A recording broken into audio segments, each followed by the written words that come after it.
Hello friends, welcome to the channel. आज का topic है इन्फ्लेमेशन।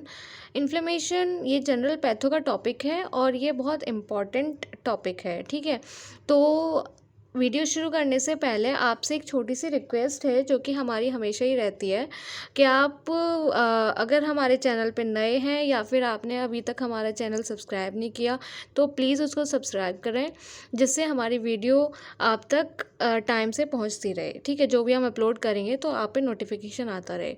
तो प्लीज़ प्लीज़ प्लीज़ चैनल को सब्सक्राइब करें। तो अब हम शुरू करते हैं। इन्फ्लेमेशन एक वर्ड है, फ्लेम। ठीक है, इन्फ्लेमेशन में एक वर्ड है जिसको हम जिसमें फ्लेम आ रहा है। ठीक है, तो फ्लेम क्या है? फ्लेम हम यूजुअली आग से मतलब आग के लिए बोलते हैं। ठीक है, जैसे घर में मतलब है ना, मतलब फायर जो होती है हम उसको फ्लेम बोलते हैं। तो वही है कि हमारी बॉडी में इन्फ्लेमेशन एक रिएक्शन चल रहा होता है, एक रिस्पॉन्स चल रहा होता है। ठीक है, तो उसी के बारे में हमें यहाँ पे देखना है। तो डेफिनेशन से शुरू करेंगे। सबसे पहले हम रीड कर लेते हैं। Local response of living mammalian tissue to injury from any agent. It is a body defence reaction in order to eliminate और limit the spread of injurious agent followed by removal of necrose cell and tissue.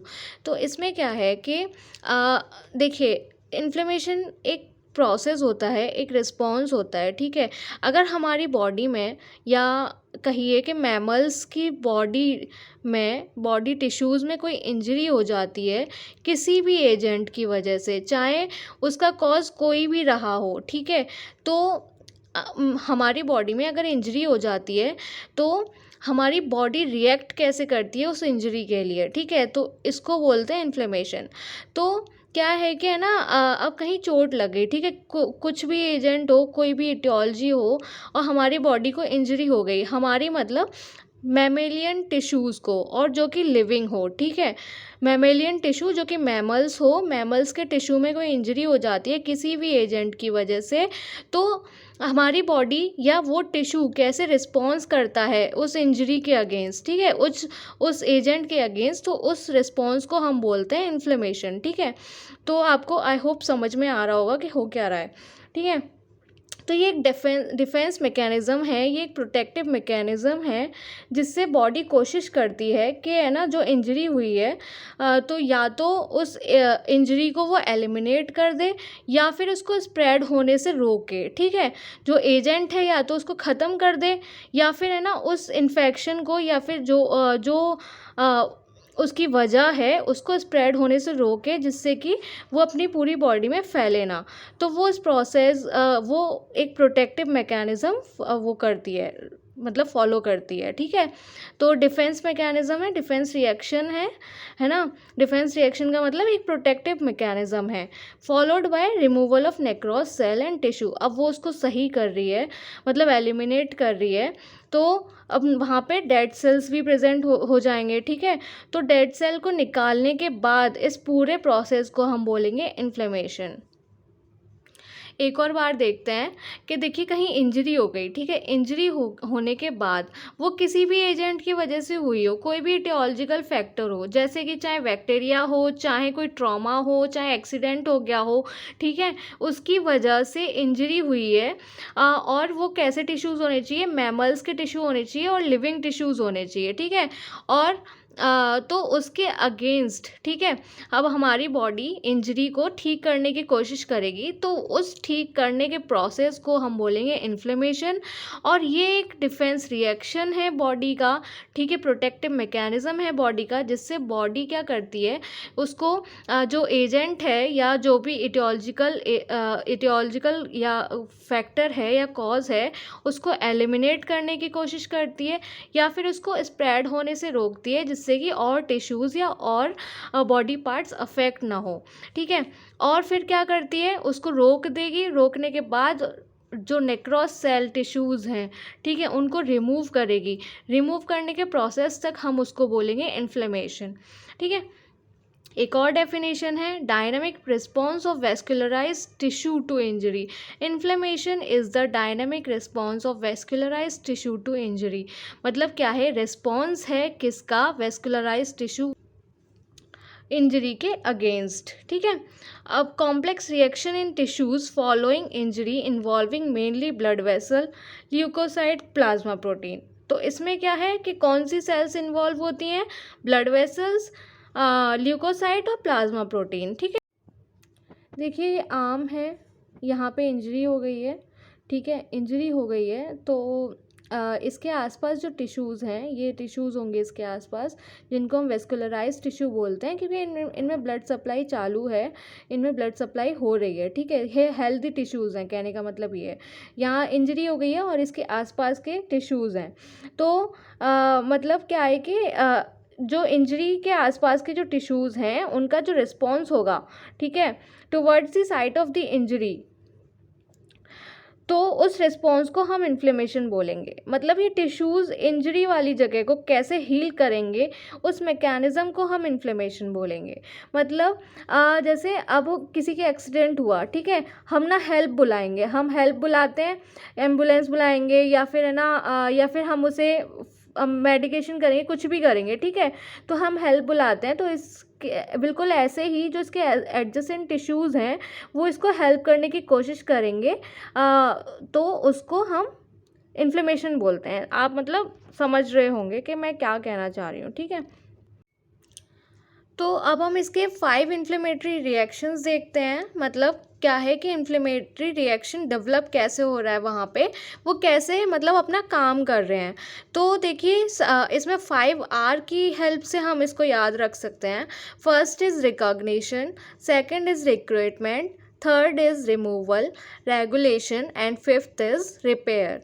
तो recognition में क्या हो रहा है, recognition में जैसे कि अब किसी माइक्रो ऑर्गेनिज्म ने हमारी बॉडी पर अटैक किया, ठीक है, उसने सेल डैमेज कर दी, और फिर सबसे पहले हमारी होस्ट सेल जो होंगी वो माइक्रो ऑर्गेनिज्म को रिकॉग्नाइज करेंगी, ठीक है। सबसे पहला पॉइंट हो गया, हाँ, हमारी होस्ट सेल ने उसको माइक्रो ऑर्गेनिज्म को रिकॉग्नाइज किया, और फिर उसके बाद हमारी बॉडी की जो प्रोटेक्टिव सेल्स हैं वो इंजरी की तरफ या कहें डैमेज एरिया की तरफ भागेंगी, तो उसको हम बोलेंगे रिक्रूटमेंट।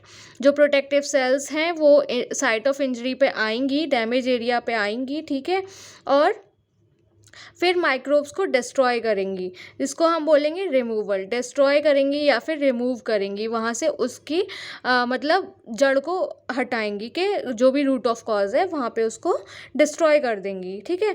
फिर उस रिएक्शन या फिर इस सिचुएशन को कंट्रोल करने के लिए उसकी वजह से मतलब उस सिचुएशन को वो कंट्रोल करेंगी, उस कंडीशन को वो सही करेंगी कि उसे सही कैसे करना है, ठीक है, तो उसको बोलेंगे हम रेगुलेशन। तो रिमूवल के बाद वो उसको सही कर रही हैं, उस सिचुएशन को हैंडल कर रही हैं, ठीक है, कंट्रोल कर रही हैं, तो उसको हम बोलेंगे रेगुलेशन। अब माइक्रो ऑर्गेनिज्म किल हो गए हैं तो उसके बाद उसकी रिपेयरिंग शुरू हो जाएगी, ठीक है।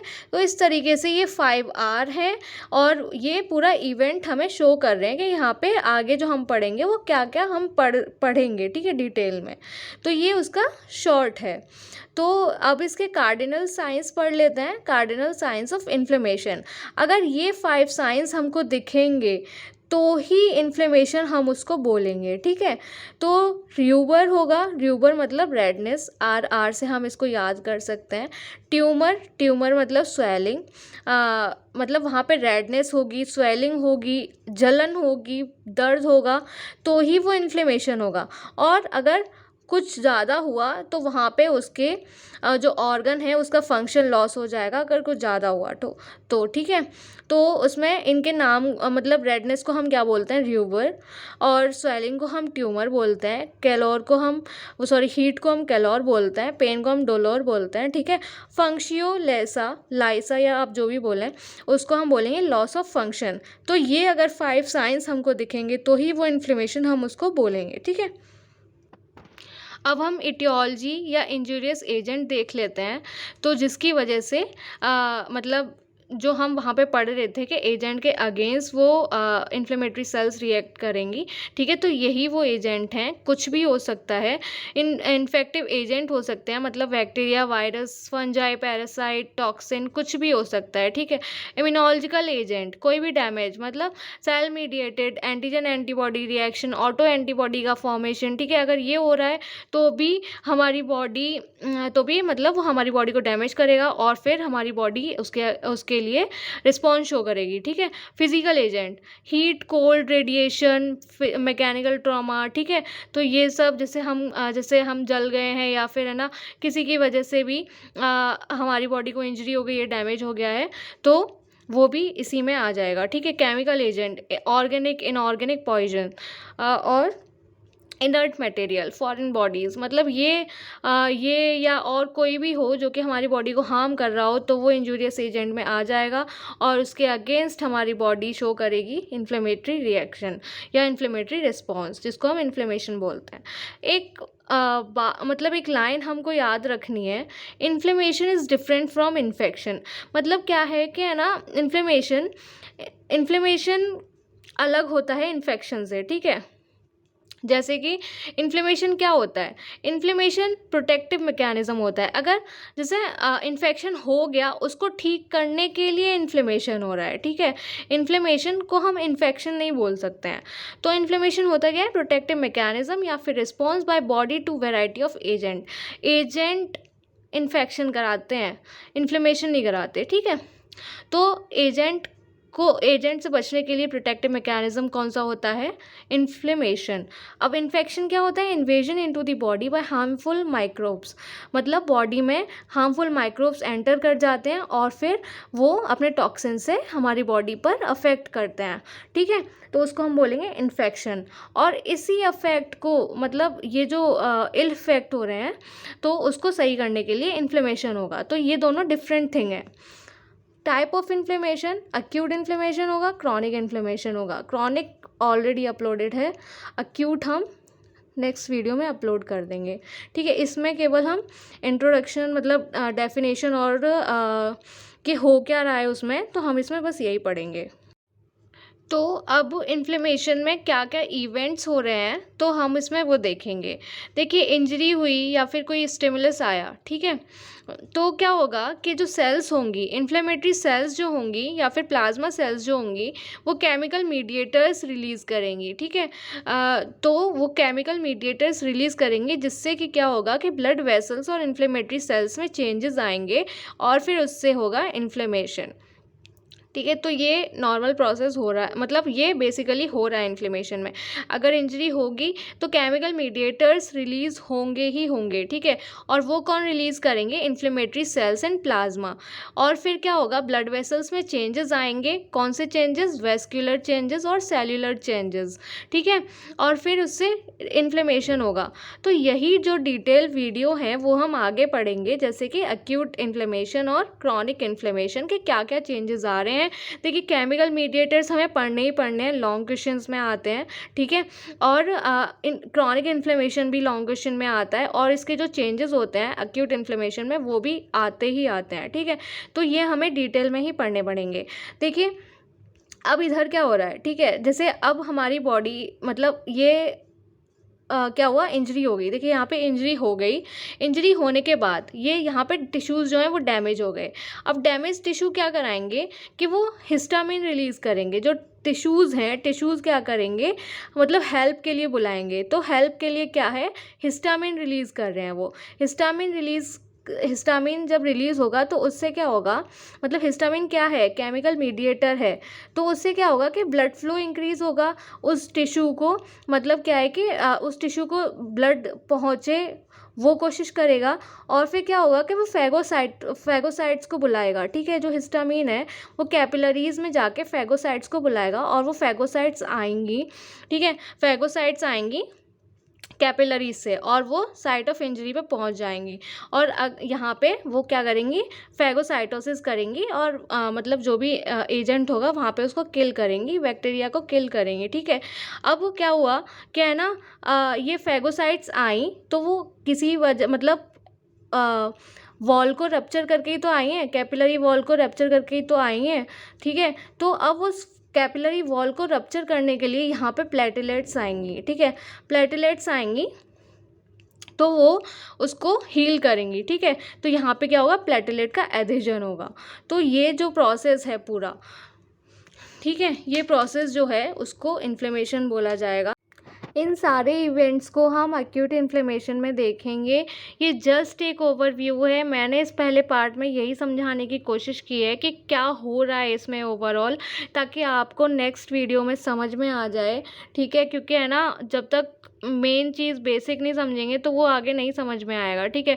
तो मैंने आपको एग्जाम्पल देके भी समझा दिया, हर तरीके से आपको समझा दिया कि बेसिकली वहाँ हो क्या रहा है, ठीक है। तीन बार मतलब 3 जगह मैं समझा चुकी हूँ। तो नेक्स्ट हम देखेंगे कि मतलब एक्यूट इन्फ्लेमेशन में क्या हो रहा है। तो नेक्स्ट वीडियो जो है वो आप स्किप मत करना, वो इम्पॉर्टेंट वीडियो है क्योंकि उससे लॉन्ग क्वेश्चन बनता है, ठीक है। तो मीडिएटर्स ऑफ इन्फ्लेमेशन हम अपलोड कर चुके हैं, बाकी आप एक एडिमा और थ्रोम्बोसिस वीडियो भी देख लें क्योंकि उसके जो टर्म्स हैं वो इसमें आएंगे ज़रूर, ठीक है। बाकी मैं आपको एक बार रिव्यू करा दूँगी, मतलब रिमाइंड करा दूँगी कि होता क्या है इसी में, लेकिन अगर डिटेल में आपको पढ़ना है तो आप उन वीडियोज़ को देख सकते हैं, आपको प्लेलिस्ट में मिल जाएगी। Thank you for watching the video, thank you so much. आप नेक्स्ट वीडियो के लिए वेट कीजिए, थैंक यू।